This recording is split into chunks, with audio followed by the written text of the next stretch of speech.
Good morning mga ka-chowsware. Dito po natulog sa terrace si Lycan kasi nasira yung kulungan ni Jeannie. Si Jeannie po kasi hindi sanay sa tali and si Lycan sanay sa tali. And pwede ko naman siyang hindi na din itali, kaya lang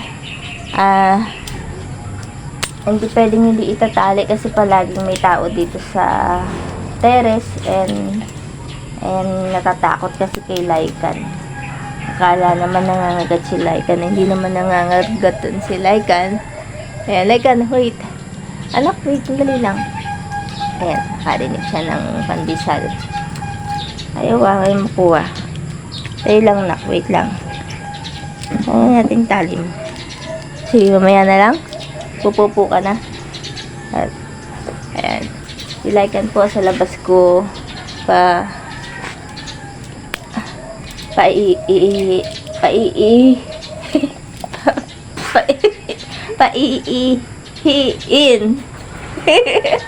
Lycan, lalabas ka, iihi. Wait lang. Bubulol ako pag Tagalog na Tagalog. English kasi itong si Lycan eh. So, wait lang anak. Ayan, wiwiwi po si Lycan. Ayan. Lycan, saan ka ba wiwiwi? Dito na lang. O, teka lang. Nangarap kasi yung camera eh. Ayan. Si Lycan. Hindi ko siya makita. Pag pala paharap, dapat pala tinalikod ko. So, ayan. Dito ka na lang magwiwi, nak. Nak. Ayan. Nak, dito lang. Ayan. Wiwi si Lycan.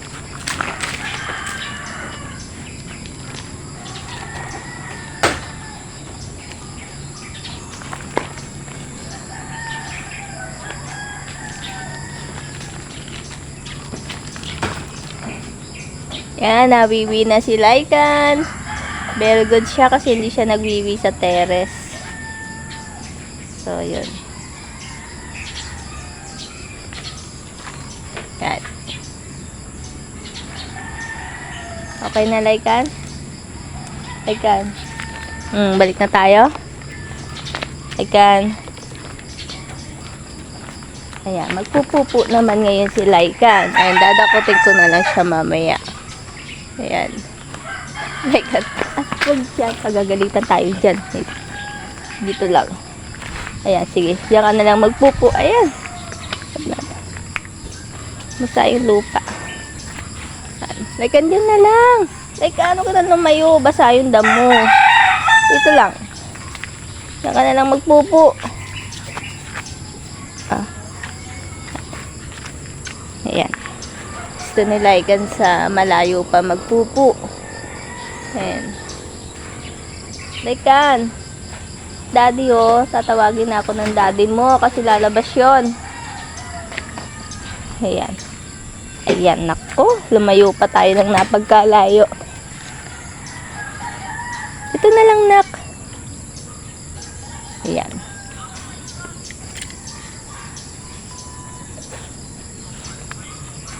Si Lycan po, pagka nasa kulungan, doon na siya nagpupupo, then winawalis ko na lang. And first time niya na magpupo dito sa labas. Kaya ayan. Ayan yung itsura niya. Sa chowsware kasi yung daddy lang nila na si Mustang yung lumalabas. Hindi sanay magpupo sa kulungan. Ayan. Ayan. Hindi ko alam kung magpupupo ba tong si Lycan. Ayan. Nanghahunting na yata ng... Ayan. Sige. Nagpunta sa damuhan. Sige. Basa dyan. Ayan. Lycan, dito na lang. Ano ba nakita mo?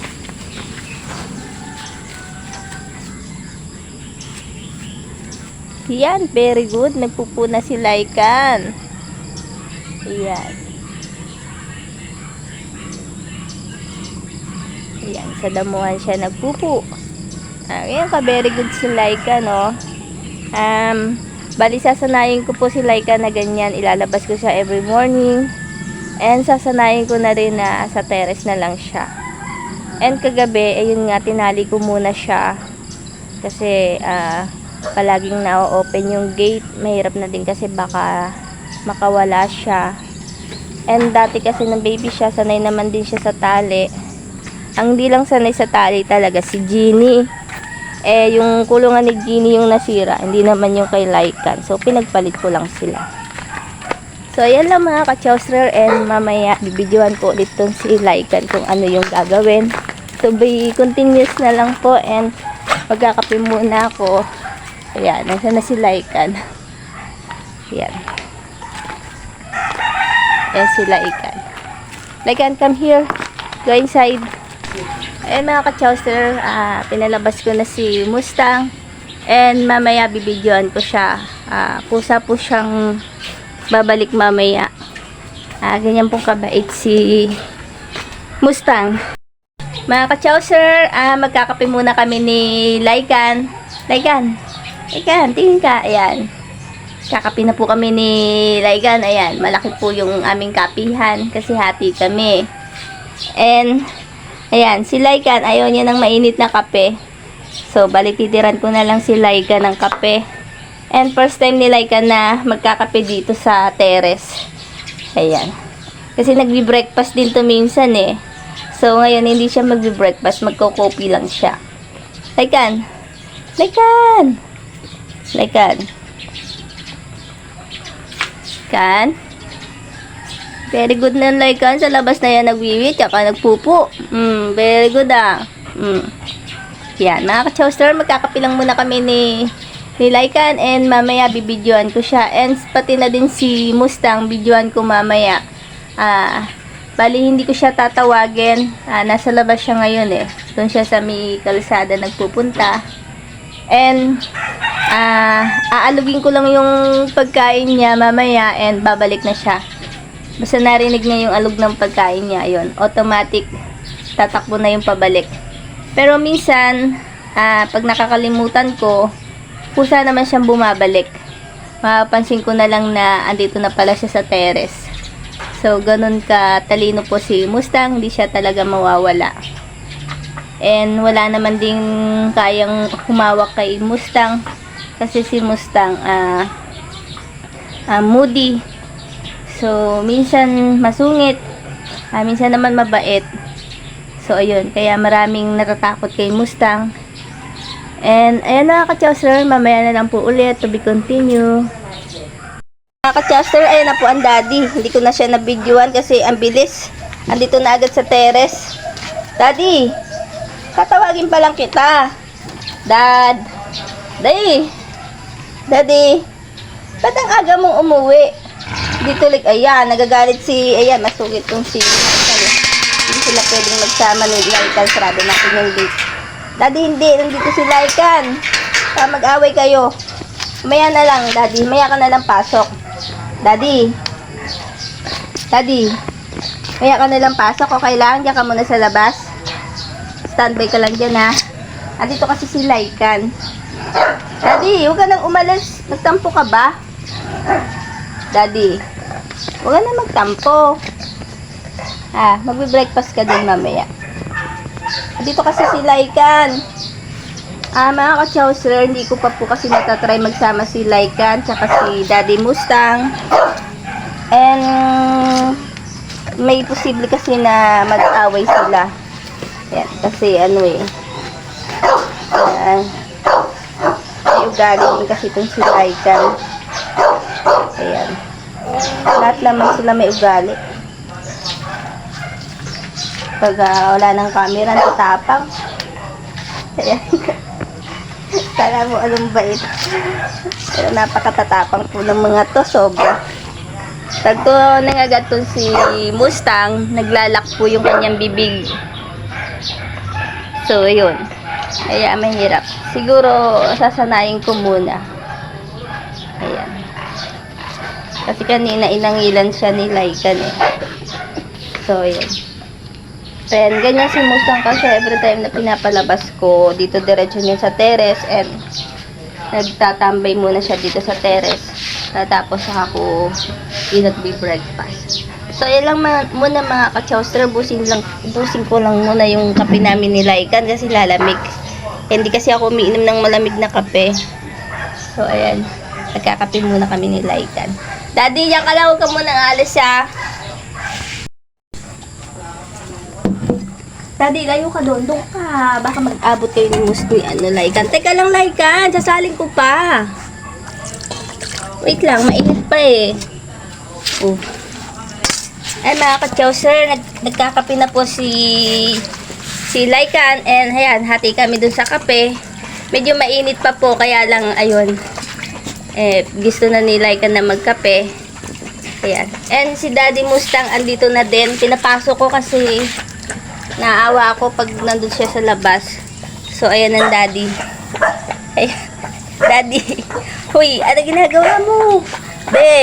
Daddy. Kakate kasi basa yung damuhan eh. Ayan, malakas pong magkape si Lycan. Ayan. Talaga pong mabisyo ang mga chow-chow. Kahit sa kape, nagkakape din. Ayan. Anak, no more na. Lycan. Diyos ko, mahiya ka naman. Okay, ubus na. Tama na. Lycan. Ayan, ang Daddy. Hindi na ito magkakape. Ayan.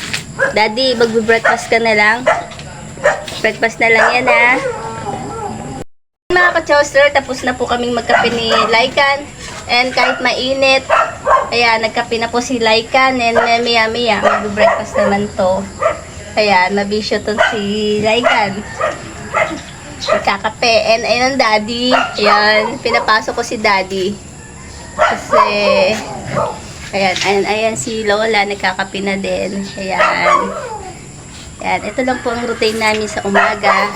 And kaya ko lang kasi binidyoan tong si Lycan kasi nga po first time ni Lycan matulog dito sa terrace.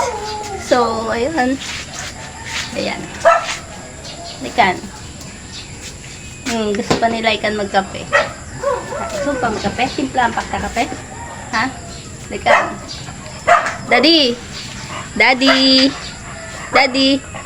Ay, huwag kayo magdidikit ni Lycan. Baka mag-away kayo. Daddy, doon na lang. Doon ka. Huwag ka nang dumikit kay Lycan. Ayan. Daddy, doon na lang, Daddy. Ayan, si Mustang kasi silosa to eh. Siloso.